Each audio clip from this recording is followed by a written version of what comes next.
الحمد لله رب العالمين والعاقبة للمتقين ولا عدوان إلا على الظالمين وأشهد أن لا إله إلا الله ولي الصالحين وأشهد أن محمدا عبده ورسوله وصفيه من خلقه وخليله سيد الأولين والآخرين اللهم صل عليه وعلى آله وصحبه ومن اتبعهم بإحسان إلى يوم الدين أما بعد.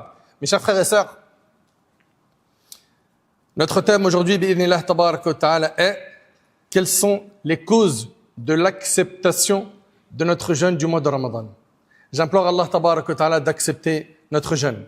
J'implore Allah subhanahu wa ta'ala d'accepter nos prières. J'implore Allah tabarak wa ta'ala d'accepter nos aumônes, d'accepter nos sacrifices que l'on a fait dans son sentier. J'implore Allah tabarak wa ta'ala de nous accorder la piété. J'implore Allah tabarak wa ta'ala de nous affranchir du feu de l'enfer. Mes chers frères, mes chères sœurs, par la grâce d'Allah tabarak wa ta'ala, on a été favorisés. Allah nous a comblés de bienfaits en nous permettant de jeûner le mois de Ramadan. Wallahi l'azim, c'est un immense cadeau, vous pouvez même pas imaginer.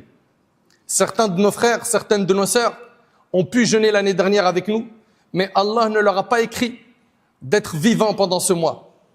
Et nous, par sa permission et par sa grâce, on a été favorisés. Allah nous a permis, Azza wa Jal, de jeûner, de prier, de faire l'aumône, de lire le Coran et de se rapprocher davantage de lui. Et ce qui compte, ce n'est pas la quantité des œuvres, mais plutôt la qualité des œuvres. Car Allah tabarak wa ta'ala n'accepte que l'acte qui vient d'un cœur rempli de piété et de sincérité. Celui dont les œuvres ont été acceptées a réussi, tandis que celui dont les œuvres ont été rejetées a perdu. Mais rien n'est trop tard. Tant que nous sommes en vie, on peut se rattraper. Tant que nous sommes en vie, on peut se repentir. Tant que nous sommes en vie, nous pouvons nous rapprocher d'Allah tabarak wa ta'ala, et Allah est pardonneur et miséricordieux Azza wa Jal. Le Ramadan s'est achevé, ses pages ont été fermées avec ce que les serviteurs y ont déposé comme œuvre. Certains, pendant Ramadan, ils ont inscrit dans leur registre des bonnes actions. N'oubliez pas que nous sommes les auteurs de notre propre livre, que l'on va récupérer soit de la main droite, soit de la main gauche le jour du jugement. Nous sommes les auteurs de notre propre livre. Certains, pendant Ramadan, y ont inscrit des bonnes actions. D'autres y ont inscrit des mauvaises actions. Et les jours sont des coffres qui conservent vos actions et vous les retrouverez au jour de la résurrection devant vous. Allah tabarak wa ta'ala nous dit يَوْمَ تَجِدُ كُلُّ نَفْسٍ مَا عَمِلَتْ مِنْ خَيْرٍ مُحْضَرًا. Le jour où chaque âme trouvera devant elle le bien qu'elle aura accompli. Il s'agit du jour du jugement. Et Allah Ta'ala, dans le hadith d'Abi Dharr, qui est rapporté par l'imam Muslim, a dit: ô mes serviteurs, ce sont vos actes dont je tiens compte pour ensuite vous en rétribuer pleinement. Que celui qui aura fait du bien adresse ses louanges à Allah. Et celui qui aura fait du mal et qui trouvera du mal dans son livre, Allah nous dit qu'il ne blâme que sa propre personne. C'est à cause de toi. Tu n'as pas profité de ton passage sur terre. Tu as été insouciant. Tu as été engrainé par une mauvaise fréquentation. Tu as été engrainé par les mauvais modèles. Tu as oublié l'au-delà. Tu ne t'es pas préparé pour ce jour. Le jour du jugement, cela ne servira à rien que tu dises c'est à cause d'un tel ou d'une telle. Non, c'est à cause de toi. Le croyant doit être, après le mois de Ramadan, entre l'espoir et la crainte. Tu dois avoir une bonne opinion d'Allah. Comme Allah Ta'ala dit dans le hadith rapporté par Bukhari et Muslim, je suis selon l'opinion que mon serviteur se fait de moi. Pense du bien d'Allah. Pense qu'il va te pardonner. Pense qu'il va accepter tes œuvres. Ça, c'est le côté espoir dont tu as besoin. Mais tu dois également avoir la crainte. La crainte que ton œuvre ne soit pas acceptée. Donc nous, on est entre la crainte et l'espoir. Et l'acceptation des œuvres dépend d'une chose, de la piété. Rappelez-vous qu'on avait dit que Ramadan, son objectif, c'était d'atteindre la piété. Allah Ta'ala dit, Ya ayyuhalladhina amanu, kutiba alaykumus siyam kama kutiba ala alladhina min qablikum la'allakum tattaqun. Ô vous qui avez cru, il vous a été prescrit le jeûne comme il a été prescrit aux communautés qui vous ont précédé, afin que vous atteigniez la piété. Voilà ce qu'on devait atteindre. Et la piété, on l'a dit combien de fois? Que c'est le fait de faire ce qui est obligatoire et de laisser ce qui est interdit. Allah Ta'ala dit, Innama yataqabbalu Allah min al-muttaqin. Allah n'accepte que des pieux. Parmi les causes de l'acceptation des actions que l'on a faites, il y a le fait de multiplier les invocations. Tu veux que tes actions soient acceptées, multiplie les invocations, demande à Allah de les accepter. Le prophète Ibrahim alayhi salatu wassalam, lorsqu'il a construit la Kaaba, qu'est-ce qu'il a dit? Il a dit Rabbana taqabbal minna innaka antas sami'ul alim. Il a dit Seigneur, accepte ceci de notre part. C'est toi l'audient, l'omniscient. Il a construit la Kaaba et il a demandé à Allah d'accepter de lui cette œuvre. Et nous, à chaque fois qu'on fait des bonnes actions, on doit demander à Allah systématiquement qu'il accepte l'action. Donc parmi les signes de l'acceptation de tes bonnes actions, il y a le fait que tu multiplies les du'a pour demander à Allah d'accepter ton action. Parmi les causes également de l'acceptation des bonnes actions, il y a le fait de ne pas se considérer comme ayant fait beaucoup. Ne considère surtout pas que tu en as fait trop en termes d'adoration.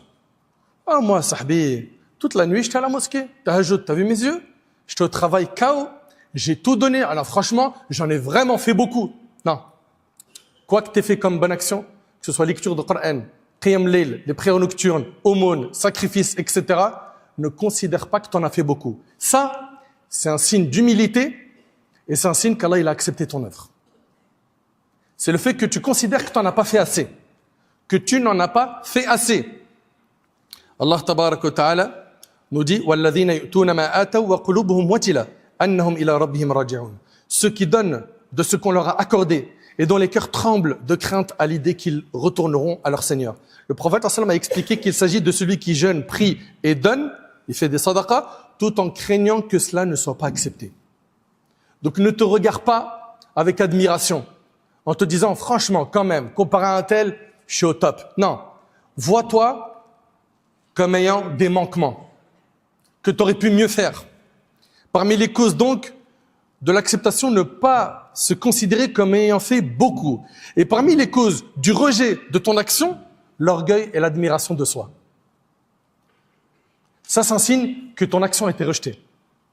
L'orgueil, c'est quoi? C'est le fait de mépriser les gens. Il y a une maladie du cœur aussi qui est destructrice, c'est al-ujb, la fatuité. C'est je sens que j'ai un mérite. Quand même, parmi les gens, je sors du lot, je suis pas comme les autres. Bah, tu vois ce sentiment-là?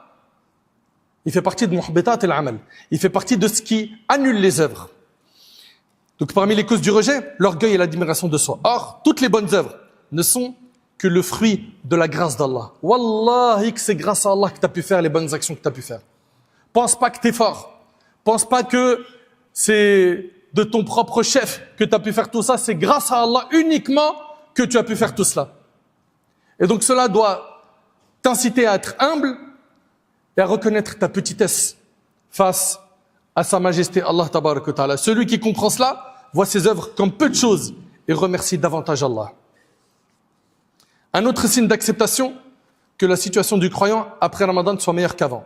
Cela montre que Ramadan a laissé une trace dans son cœur et augmenté sa foi. Par contre, si à la fin de Ramadan, rien n'a changé, là, faut que tu aies peur pour toi.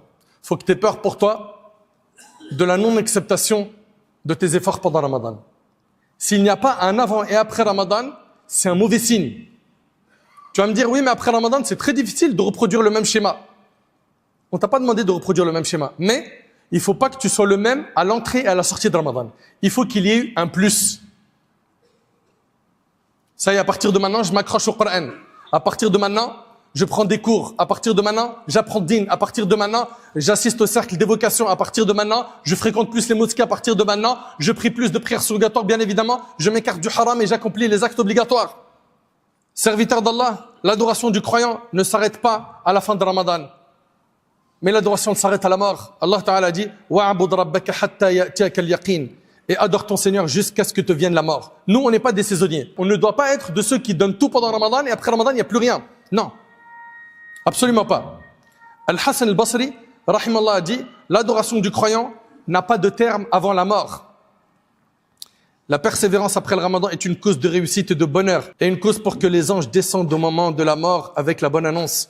Allah tabarak wa ta'ala dit إن الذين قالوا ربنا الله ثم استقاموا تتنزل عليهم الملائكة ألا تخافوا ولا تحزنوا وأبشروا بالجنة التي كنتم توعدون نحن أولياؤكم في الحياة الدنيا وفي الآخرة ولكم فيها ما تشتهي أنفسكم ولكم فيها ما تدعون نزلا من غفور رحيم. Ceux qui disent notre Seigneur est Allah puis se tiennent sur la voie droite.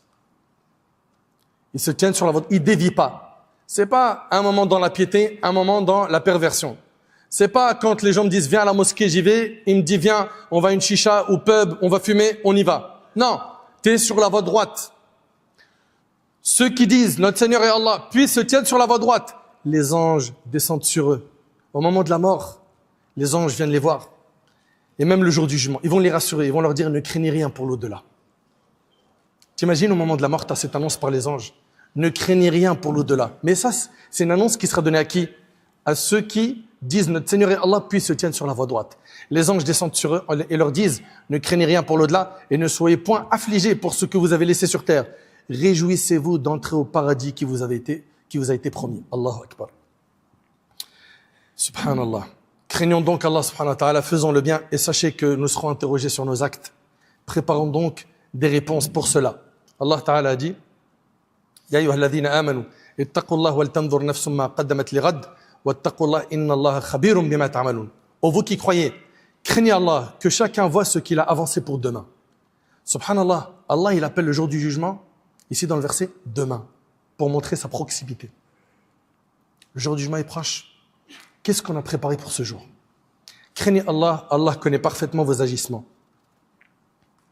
Sachez que tant que l'homme est en vie, il est en lutte contre Satan. Et d'ailleurs, les rebelles parmi les démons ont été libérés.